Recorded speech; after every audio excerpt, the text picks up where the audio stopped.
अचानक कोई नेता आके कहता है कि आप चलो हिंदू धर्म खतरे में है। अरे उससे रोक के पूछिए हमारा स्कूल और विश्वविद्यालय खतरे में है, तब तुम क्यों नहीं आए? मेरी नौकरी कोरोना में चली गई, तब तुम क्यों नहीं आए? हमारी अर्थव्यवस्था डूब गई, तब तुम क्यों नहीं आए? और 85% हिंदू तब बनाते हो जब मुसलमानों के खिलाफ दंगा कराना होता है। और उसके बाद दलित महिला थी, सुनिए, दलित महिला थी उत्तराखंड में, खाना बनाकर स्कूल के बच्चों को खिलाती थी। और दलित महिला की जाति देखकर सवर्ण बच्चों ने कहा हम खाना नहीं खाएंगे, तब हिंदू धर्म खतरे में क्यों नहीं आया?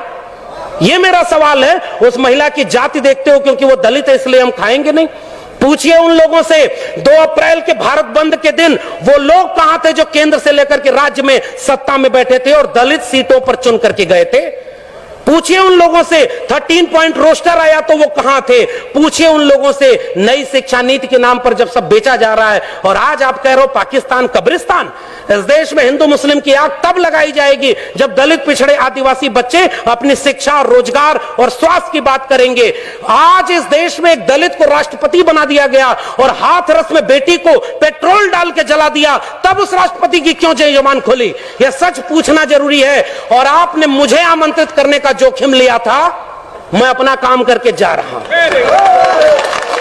आपने ये बात जो कही थी, ऐसे मंचों पर आप हमें नहीं भी बुलाएंगे तब भी भारत के संविधान और मंडल कमीशन ने एक नौकरी दे दी है, हम वहां गुजारा कर लेंगे, हमें आपका वोट नहीं चाहिए। लेकिन मैं चाहता हूं कि इस मंच से घर जाने के बाद ये महिलाएं और बच्चियां, ये नौजवान अपने घर में अपने बाबूजी से पूछें कि आप तो धर्म को बचाने गए थे, मेरी शिक्षा, मेरी रोजगार, मेरी नौकरी और मेरे देश को बेचने वालों के साथ क्यों खड़े थे? ये सवाल आपसे पीढ़ियां पूछेंगी। मैं जानता हूं कि मेरी बातों का कोई असर नहीं होगा, पता नहीं अगली बार आप बुलाएंगे भी कि नहीं बुलाएंगे। लेकिन मैं ये बात कह के जा रहा हूं, जंगल में आग लगी, चिड़िया पानी डाल रही थी और कुछ चिड़िया उस पेड़ से उड़ नहीं रही थी। कविता लिखी है कि आग लगी इस वृक्ष को, जलने लागे पात, उड़ते क्यों नहीं पक्षियों जब पंख तुम्हारे पास? उन पक्षियों का जवाब ध्यान से सुनिएगा, फल खाएं इस वृक्ष का, गंदे कीन्हे पात, धर्म हमारा यही है, जले इसी के साथ। आपके लोग आपको छोड़ करके जो चले गए अपनी सत्ता और कुर्सी के लिए, बाबा साहब के सबसे अच्छे वारिस, सबसे बड़े वारिस ने एक किताब लिखी है, उसको पढ़िएगा, चमचा युग। उस किताब में कई किस्म के चमचे लिखे हैं। 1932 में पूना पैक्ट, आज लोग कहते हैं गांधी बनाम गोडसे, गोडसे की मूर्ति और गोडसे के नाम पर इस देश में दंगा। बाबा साहब ने कहा, और यह बात हमें समझनी चाहिए, अपने पुरखों का केवल नाम लेके फोटो पर माला चढ़ा रहे हैं, नौजवानों की पीढ़ी को समझाइए, नहीं तो कल को आज रामायण देख रहा है टीवी पर, कल राम मंदिर बनवाने चला जाएगा, आपका घर लुट जाएगा, वहां आप खड़े हैं। तब डॉक्टर अंबेडकर रोए थे, पूना पैक्ट जब करके आए। गांधी को 3 गोलियां मारी थी उन लोगों ने जो आज शासन कर रहे हैं। वो हमसे कहते हैं हमारे पुरखे ने गांधी की जान बचाई है, उन्होंने 3-3 गोलियां गांधी के सीने में मारी है, हम वो लोग हैं। और आखिरी बात कह के जा रहा हूं, इस देश में बहस चला रही है ये गांधी बनाम गोडसे, आप गांधी के साथ हैं कि गोडसे के साथ हैं? मैं कहता हूं गांधी बनाम गोडसे में हम गांधी की हत्या करने वाले नहीं, गांधी का जीवन बचाने वाले डॉक्टर अंबेडकर के साथ हैं। पेरियार ईवी रामास्वामी नायकर और गांधी की बहस में हम पेरियार के साथ हैं, भगत सिंह और गांधी की बहस में हम भगत सिंह के साथ हैं। हम डॉक्टर अंबेडकर और गांधी की बहस में गांधी की नहीं डॉक्टर अंबेडकर के साथ हैं, और गांधी और लोहिया की बहस में हम लोहिया के साथ हैं। ये हमारी विरासत है। आने वाली पीढ़ियां हमसे पूछेंगी साहब कि जब देश लुट रहा था, आपके बच्चों का भविष्य बर्बाद किया जा रहा था, दंगाई बनाया जा रहा था, तब आप क्या कर रहे थे? वो जो चिड़िया जंगल में आग लगी थी ना, तो चोंच से पानी भर के उस आग पर डाल रही थी। एक कुर्सी से बिक करके हम चमचे हो गए। मान्यवर साहब की बात कर रहा हूं, अपनी बात तो कह भी नहीं रहा। मान्यवर साहब ने कहा कि कई किस्म के चमचे हैं, उसमें ओबीसी चमचों की भी बात की गई थी। कुछ ओबीसी लोग ऐसे भी थे, मुख्यमंत्री कुर्सी चली गई और घर जब गंगा जल से धुलवाया गया तब उनको समझ में आया, अरे हम तो अगड़ा समझते थे, ये तो पिछड़ा है।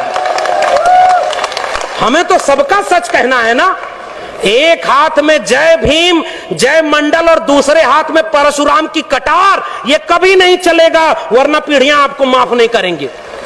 विष्णु मंदिर, परशुराम मंदिर बनवा के, बहुजन से सर्वजन करवा के आप क्या अपने आने वाली पीढ़ियों को जवाब दे पाएंगे? आपके विचारों से लड़ाई है। एक तरफ 1925 में बना एक संगठन है जो इस देश को हिंदू राष्ट्र बनाना चाहता है, और एक तरफ 1924 में बना समता सैनिक दल है। पूछिए आप कहां खड़े और वो कहां चले गए? क्यों नहीं बाबा साहब का बनाया हुआ यह संगठन 85% लोगों का राज, जिन्होंने इस देश को हाथ से काम दिया, उन्हीं लोगों को आज यूनिवर्सिटी में बैठकर एनएफएस किए जा रहे हैं। कितने लोग संसद और विधानसभा में बैठे थे वो आपके लिए लड़े? आखिरी बात उस चिड़िया की बात करके जा रहा हूं। उस चिड़िया से पूरे जंगल के लोग, जंगल के पक्षी मजाक उड़ाते हुए कहे कि इतनी बड़ी आग लगी है जंगल में, देश बेचा जा रहा है, हिंदू राष्ट्र बनाया जा रहा है, अभी अयोध्या झांकी है, मथुरा काशी बाकी है किया जा रहा है, और तुम अपनी चोट से पानी भर रही हो। अलीगढ़ के इस सभागार में उपस्थित लोगों, आपसे यही कह के जा रहा हूं उस चिड़िया का जवाब।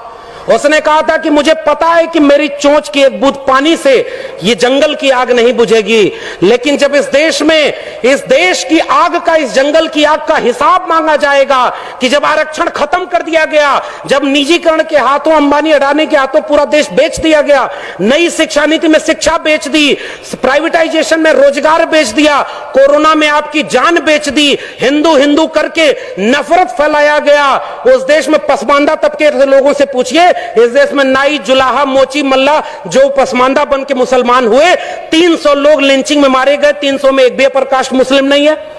ये कौन है 15% लोग जो पीछे खड़े होकर आपके बच्चों को दंगा कराने भेजते हैं, और गृह मंत्री का बेटा बीसीसीआई का चेयरमैन बनके करोड़ों रुपया कमा रहा है? आपके बेटे और उसके बेटे में यही फर्क है। तो वो चिड़िया, उसने यही बात कही थी कि मुझे पता है कि इस जंगल की आग से, मेरी चोंच के पानी से जंगल की आग नहीं बुझेगी, मगर इस आग का जब इतिहास लिखा जाएगा तो मेरा नाम आग लगाने वालों में नहीं, आग बुझाने वालों में शामिल होगा। जय भीम, जय मंडल, जय संविधान।